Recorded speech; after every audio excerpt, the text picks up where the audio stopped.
नमस्कार साथियों, bike coffee channel पर फिर से आप लोगों को और एक नए वीडियो में स्वागत है। आशा करते हैं कि आप लोग अपने जीवन में खुश होंगे, मस्त होंगे और मजे में भी होंगे।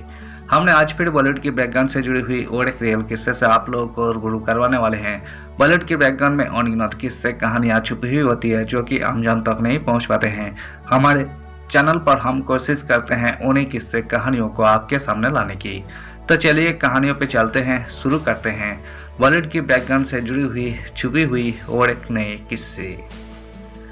वो तस्वीरों में जितना मुस्कुराई, असलियत में उतना ही रोई, मुमताज दहलवी उर्फ मधुबाला की जिंदगी। ये बात ज्यादातर लोग जानते हैं कि मधुबाला का असली नाम मुमताज दहलवी था, लेकिन यही बात कम ही लोग जानते हैं कि उनका यही नाम किसने रखा था। उस समय चर्चित अभिनेत्री देविका रानी को बसंत फिल्मों में मधुबाला का काम पसंद आया था। यही मधुबाला की पहली फिल्म थी। देविका रानी के ही सुझाव पर ही मुमताज दहलवी ने अपना स्क्रीन नेम मधुबाला रख लिया। दुनिया में शायद ही कोई ऐसा शख्स हो जो उनकी तस्वीर देखे और उससे प्यार ना हो जाए। उनकी मृत्यु के 50 साल से ज़्यादा होने के बाद भी उनके चाहने वालों की कमी नहीं है। एक समय में उन्हें हॉलीवुड एक्ट्रेस मर्लिन मनरो का देसी अवतार माना जाता था। यह बात ज़्यादातर लोग जानते हैं कि मधुबाला का असली नाम मुमताज दहलवी था, लेकिन यही बात कम ही लोग जानते हैं कि उनका यही नाम किसने रखा था। उस समय चर्चित अभिनेत्री देविका रानी को बसंत फिल्मों में मधुबाला का काम पसंद आया था। यही मधुबाला की पहली फिल्म थी। देविका रानी के ही सुझाव पर ही मुमताज दहलवी ने अपना स्क्रीन नेम मधुबाला रख लिया। 1947 में आई नीलकमल सुपरहिट हुई और इस फिल्मों के जरिए मधुबाला की लोकप्रियता आसमान छूने लगी। इस फिल्मों के बाद ही मधुबाला को सौंदर्य का देवी कहा जाने लगा। वह उन कुछ अभिनेत्रियों में से एक थी जिन्होंने देवानंद, अशोक कुमार और दिलीप कुमार तीनों के साथ काम किया। देश की आज़ादी के बाद एक समय ऐसा भी आया जब उनकी कोई फिल्में फ्लॉप हुई। कई लोगों का मानना था कि उनकी लोकप्रियता की वजह उनका टैलेंट नहीं बल्कि उनकी खूबसूरती है, उन्हें उसी की वजह से काम मिलता है। लेकिन फिर 1998 के करीब उनकी कोई फिल्में हिट हुई और उनका नाम बुलंद हो गया। काला पानी, चलती का नाम गाड़ी, हावड़ा ब्रिज जैसी फिल्मों ने उन्हें फिर से स्थापित कर दिया। मुगले आजम के लिए के आसिफ दिलीप कुमार मधुबाला की जोड़ी ही चाहते थे।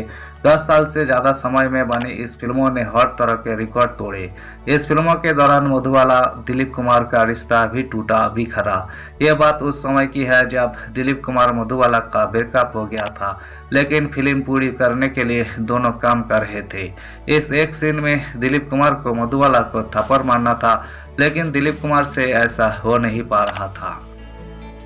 कई बार टेक हुए और डायरेक्टर के आसिफ का गुस्सा 7वें आसमान पर था। वो अपनी सीट से उठे और मधुबाला को जोरदार तमाचा जड़ दिया।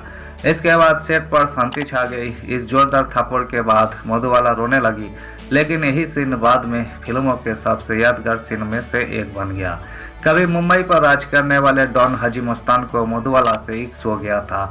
वो इस कदर मधुबाला से प्यार करता था कि उसके लिए कुछ भी करने को तैयार था, लेकिन किस्मत के आगे उसकी भी नहीं चली और कुछ ही समय में मधुबाला का इंतकाल हो गया। ये बात सभी जानते हैं कि मधुबाला की मृत्यु समय से पहले हो गई थी। वो सिर्फ 36 साल की थी जब उन्होंने आखिरी सांस ली। उनके दिल में छेद था जिसकी वजह से शरीर में खून की मात्रा बढ़ने लगी थी। ज़्यादा खून कभी मुंह तो कभी नाक से बाहर आता था। उन्हें 9 साल यूं ही इस बीमारी से लड़ना पड़ा और हमेशा आंखें मूंद ली। धन्यवाद साथियों, इस वीडियो में हमने बॉलीवुड के मशहूर एक्ट्रेस दिवंगत मधुबाला के फिल्मी करियर से जुड़ी हुई किस्से को आपके सामने रखने की कोशिश की है। उम्मीद है दोस्तों वीडियो आपको जरूर पसंद आई होगी। वीडियो पसंद आए तो लाइक कर दीजिएगा।